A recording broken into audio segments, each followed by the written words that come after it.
kaprap ng property.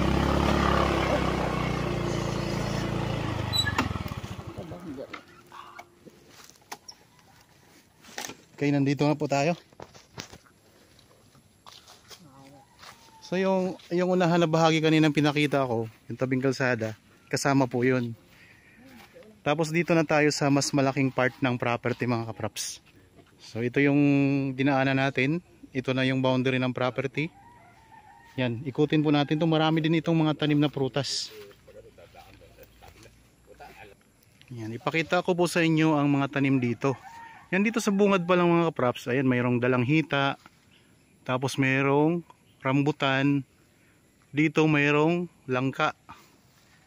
Tapos hanggang dyan ang boundary mga kapraps. Dito po simula nitong tubo na ito. Meron na itong linya ng kuryente. So kita nyo naman po, mayroon ng wire yan mga kapraps. Linya ng kuryente. Yan, ang mga tanim dito, mga puno ng mangga.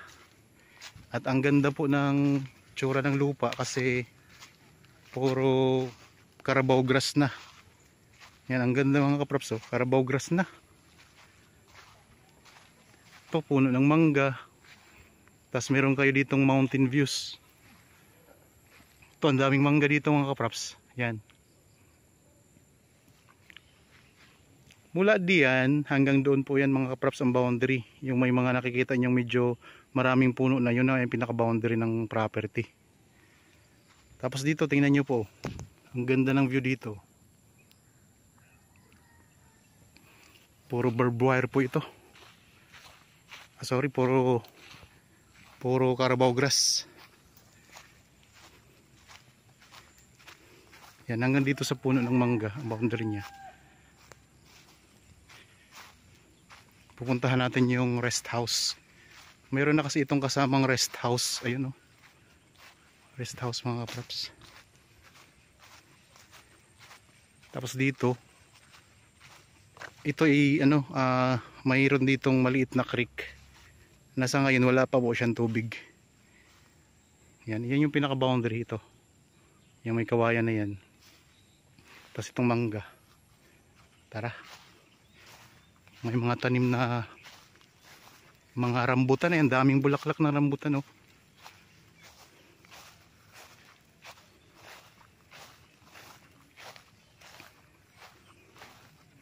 Yan, sa mga interested po sa property na ito, pwede nyo kaming kontakin sa mga contact details na nandyan po sa inyong mga screen. Meron po tayong Viber, cellphone number, Facebook Messenger, pwede rin po sa WhatsApp mga kapraps. Ayan, ito yung daming bulaklak na ng rambutan. Puro bulaklak na.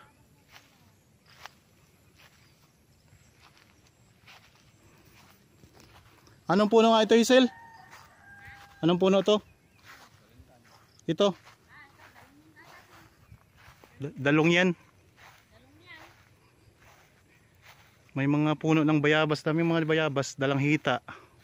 Dalandan ano?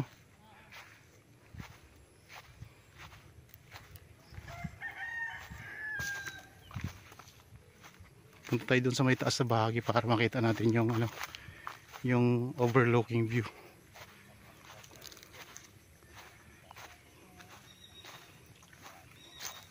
Pwede tayong pumunta doon. Ito may dalang hita. Mga bunga na yan. Mga bayabas. May hinog na bayabas, oh. Kuha tayong isa. Pahingi. Maraming bayabas. Tapos mga dalandan o dalang hita. Pareho lang naman yan, ano? Dalandan. Yan. Dalang hita. Dalandan. Maraming siyang dalandan mga kapraps. Ayun, ang daming dalandan. Yan, puro dalandan.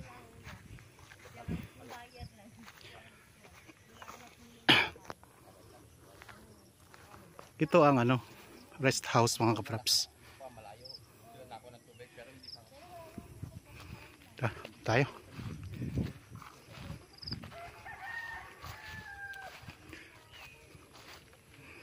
Diyan sa gilid nakikita nyo po. Yan ay puro mga dalanghita. Yan, ayun po, ang dami. Ang dami doon, dalang hitaw. Dami na pating bunga. Medyo paislo po siya, tingnan nyo. Paislo po yan mga kapraps. Pag ganun, pababa. Tapos yan, overlooking views tayo. Hininga lang ang kunti. Ang daming bunga oh. Puntahan natin yung rest house. Yan dito, ang dami ding dalang hitaw. Ano natin ha? Dito tayo sa may taas na bahagi.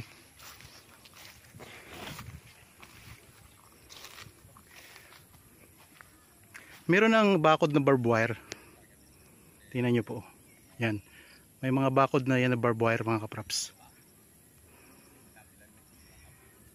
Puro dalang hita. May saging din oh.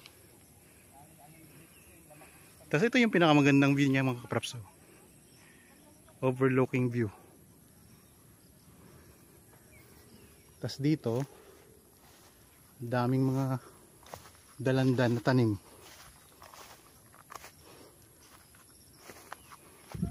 Yan yung pinaka-boundary niya. Yan. Boundary ng property. Pag ganun. Daming mga rambutan din dyan. Punong-puno ng ano, ng bulaklak.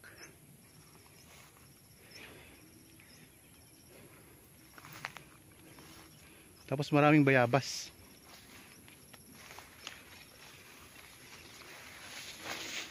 May malaking bunga ng bayabas.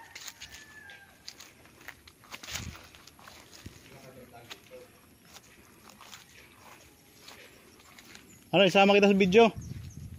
Sama kita? Pupunta ako dyan. Wow, ang ganda mga kapraps oh. Tingnan nyo, ang ganda. Wow. Overlooking view. Dito meron kayong mountain view. Tapos iikot ka lang ang camera. Ayan po ang rest house. Pupunta tayo dyan mamaya dyan. Kita dito ang Laguna Lake. Ayun mga kapraps. Tanaw na tanaw natin dito. Ganda oh. Tapos ayun ang mga tanim. Napakaraming mga dalanghita, mga rambutan.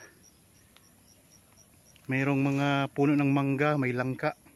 Tapos mga bayabas. Tingnan mo mga bayabas naman dito. Ikot ka lang ang camera mga kapraps ha, para may idea po kayo. So ganoon po. Dahan-dahanin ko lang po ang pag-ikot para di kayo mahilo sa mabilis na ikot ng camera mga kapraps. Yan. Pwede naman po kasing mag-request sa akin. May mga nag-comment po kasi na kapag mabilis ang ikot ay naano sila, nahihilo sila. Yan, ikot natin. Ganda no?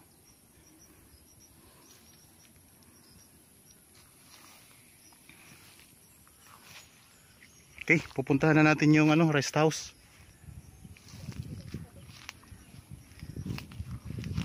Pasok tayo sa loob para ganda nito.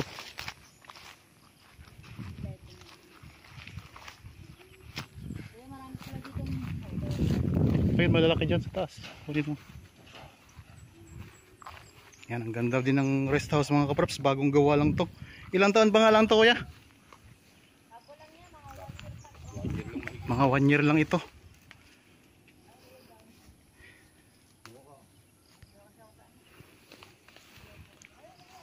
Ito kasi ay ang nabenta na rin kasi namin to dati. Tapos ang buyer po namin, pinatayuan niya ng rest house. Ito na nga yung rest house. Tapos ngayon po, nagdesisyon siya na ibenta din uli. Pero tignan nyo naman ang ganda dito sa lugar na ito mga kapraps. Ang buong sukat po nito, kasama po yung kanina, yung pinuntahan natin, yung pinanggalingan natin na maliit na part ng property. Ang buong sukat talaga nito ay 1.7 hectares. Ito ay titulado mga kapraps. Ang ganda dito, tingnan nyo. Ito, nandito na tayo sa rest house mga kapraps. Yan, ipakita natin. So, ayan ang bubong niya. Yan. Ikot natin ulit ang camera para, kasi napakaganda talaga niya, oh, ang view dito. No, dahan-dahanin ko lang pag-ikot. Yan. May linya na ng kuryente. Ayan ang linya ng kuryente mga kapraps. So ito yung left side ng property. Yan. Maraming tanim yan. Tapos ito yung harapan ng rest house. Yan yung view mo. Tanaw na tanaw mo dito ang Laguna Lake. Ayun ang Laguna Lake mga kapraps. Tapos may mountain view ka dito. Ayan, may mga puno ng kawayan, mga bayabas. Tapos may mga dalanghita, ang daming dalanghita dyan, oh. Yan, mga dalanghita po yan. Tapos ayun, may mangga. Tapos doon din sa bandang gilid may mangga. Tapos doon may ano, may mga mahogany na puno. Tapos langka. Yan dito, ang sahig ng rest house mga kapraps ay kahoy siya. Ganda. Yan. Native. Pero semento po ang dingding nito. Yan, ito yung gilid. Yung gilid ng rest house mga kapraps. Yan naman ang view mo dito sa may bandang gilid ng property. Sa right side. Yan ang view mo. Yan, puro Carabao grass na rin ang ano niyan, ang tanim. Yan, oh. Nakaka-relax talaga dito mga kapraps. Subukan natin kung mabuksan natin yung ano. So nakalock po, hindi tayo makapasok sa loob. Wala yatang susi. Pero ang ganda ha. Tingnan nyo. Ang ganda nito. Yan, ito naman po yung pinakaalikuran ng property mga kapraps. Ang ano, rest house pala. Yan, meron ng mga lababo. Ganda ng lababo. Ito yung pinakakusina nila. Okay. Ayan, may CR. Ito yung CR mga kapraps. Tingnan natin kung kaya natin buksan ito. Ay, so nakalock po. Hindi po tayo makapasok sa loob. Pero ayan, may idea na po kayo sa itsura ng rest house mga kapraps. Ano yun natin ah. Kuhanan ko lang. Ayan o.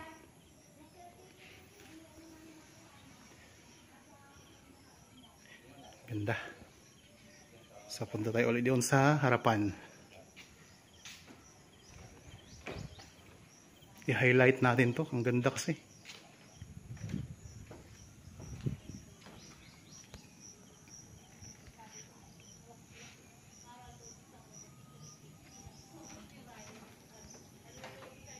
Yan. Okay, baba tayo ulit.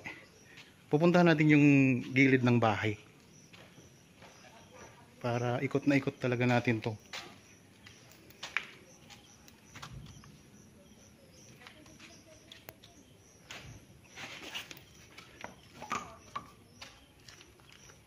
Dito tayo sa may harapan. Yan, meron pa kayong silong dito.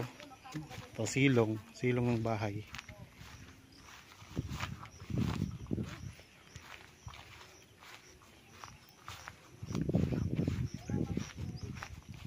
Ganda mga kapraps, may rest house na kayo. Ito yung pinakasilong ng rest house. Mga kahoy po yan. Kahoy ang sahig niya, kaya malamig. Fresh.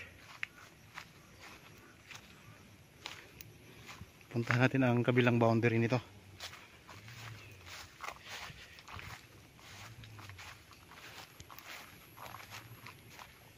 Yan, ito yung pinaka boundary. Ayun, dami ding mga dalanghita mga kaprops. Marami na ring bunga. Hindi pa lang siya maaani kasi di pa siya ganun ka ano, Hindi pa siya hinog. Yan, ito yung pinakagilid ng rest house. Yan, galing tayo doon kanina sa taas. So pinakita ko sa inyo kanina ang view. Yeah, kung kaya mga kapraps, kung ito'y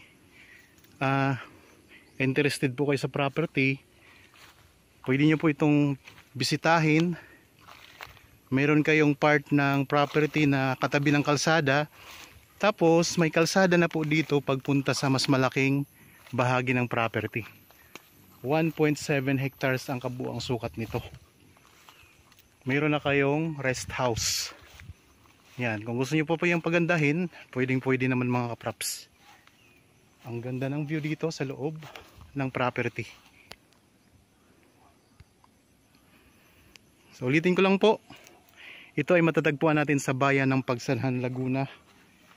Merong mountain views, merong overlooking view, natanaw yung Laguna Lake, at marami pong mga tanim na prutas. Mga dalanghita po ang pinakamarami dito.